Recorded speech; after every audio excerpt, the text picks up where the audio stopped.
Hey everybody, DM Jim here, and welcome to a new episode of the Tabletop Engineer.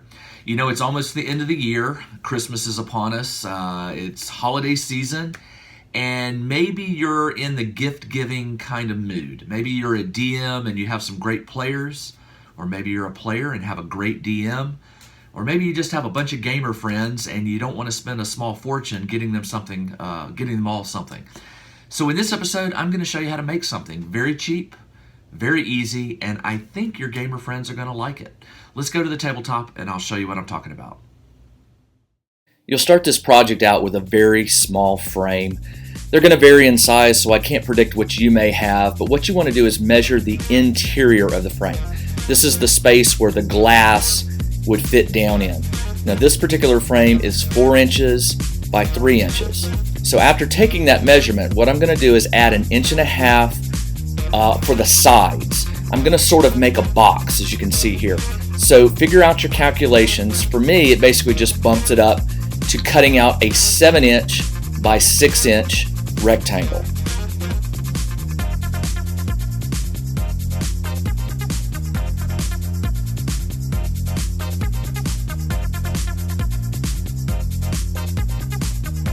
So cut that rectangle out of cardstock, and you'll want to mark the edges to make those wings that will fold up to make the box. Those are 1.5 inches, in length. So here you see I'm just marking the 1.5 inch marks, and you'll see those 4 squares in the corners. You're going to cut those out to allow yourself to make this box. Now you're going to want to score on the lines with a sharp blade, but don't cut all the way through the cardstock. I use scissors to cut out the corners first, just to make it a little easier, and then a blade to score the lines. After you've scored the lines, fold the box up and do a test fit in the frame. Now you're probably going to find, because of the thickness of the chipboard that I'm using here, that it may not fit exactly, so don't bend one side. You'll see that one side here I'm not scoring and bending. Fit it in there, and then when you're happy with it, you'll find that if it's a snug fit, you'll have to cut little snippets off of one side to get it to fit. And then, as you can see here, once I got it fit, I scored the line and folded it, and then I had to trim down that edge. It was just a little longer than normal.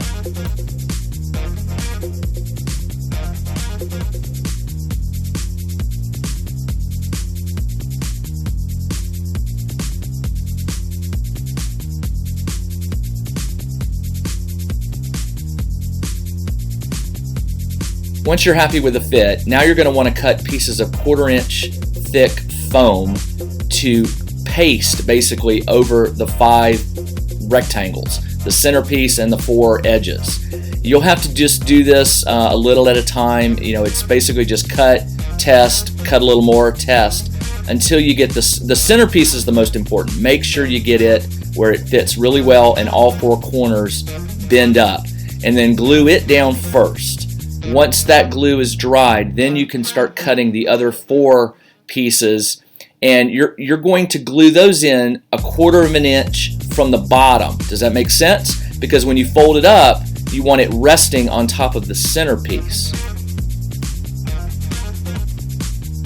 So just take your time here, measure, cut when you need. When you're happy with the fit, make your mark, make the final cut, trim it to size. It doesn't matter if it extends beyond the top of the folded piece, because in a minute you'll see I'm going to go back with a sharp blade once the glue's dried, and I'll trim everything flush with the chipboard. But right here, as you can see, I'm folding up the edges to make sure it fits right there.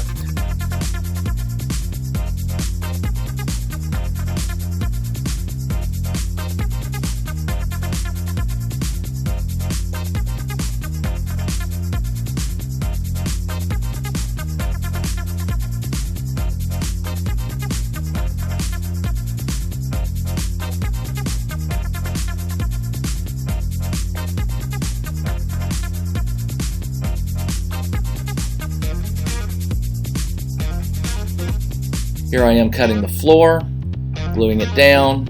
Again, don't worry about the excess that runs off the edge. You can trim it off later once the glue is dried. And then I'm making the marks to cut the sides, the left and right side. After you glue those in, make sure the glue dries really, really well before you test fold it all up. You don't want the foam to shift at all.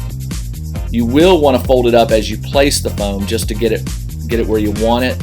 Once you're happy and the glue's dried, here you can see I'm just trimming away the excess, and basically that leaves the flush box with the foam. Here I am making just a bunch of tick marks that I'm going to use to cut the brick pattern in.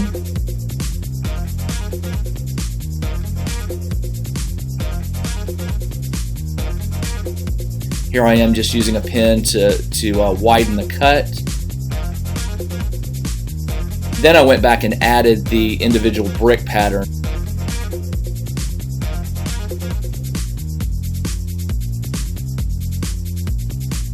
After the pattern is done, give it a good solid coat of black. I actually gave it 2 coats to get down in the crannies. Then I went over it with a very light gray. Go light, because remember, this is going to be sort of in a shadow, and you want it to be as light as possible. And then go back and hit certain little bricks with some random browns, tans, and dark grays. And when that's all done, give the entire thing a wash, a dark wash, like I'm doing here, just to sort of age it and give it an old, aged appearance. Hit the floor and the ceiling and the sides. When the wash is dried, place some glue on the inner perimeter of the frame, and then fold the sides up and stick it in there. Make sure it fits well, and let that glue dry really, really well.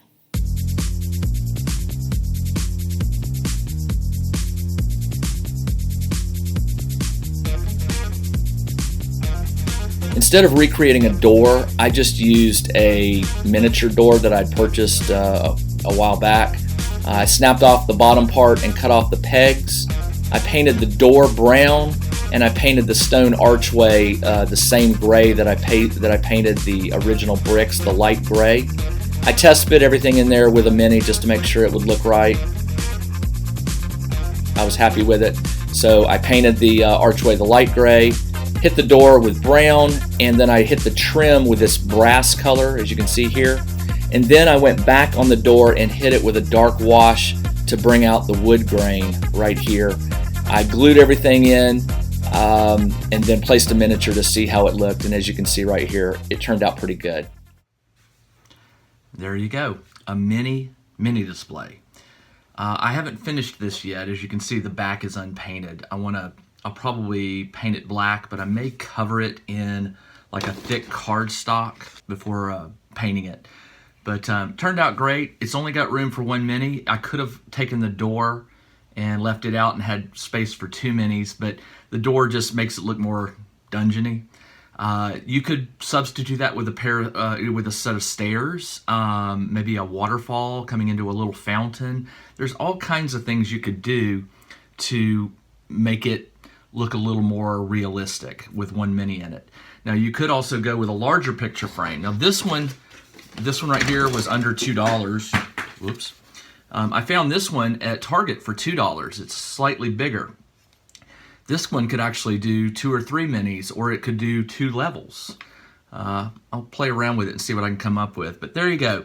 I hope you like this project. It's definitely something you could do quickly, and it would make a great gift for like a DM or for fellow players. Just a way to display their favorite mini from the season or your campaign or whatever you're currently playing. So anyway, that's all I've got for this episode. Next Friday, I'll be back with another one. This is DM Jim. Take care.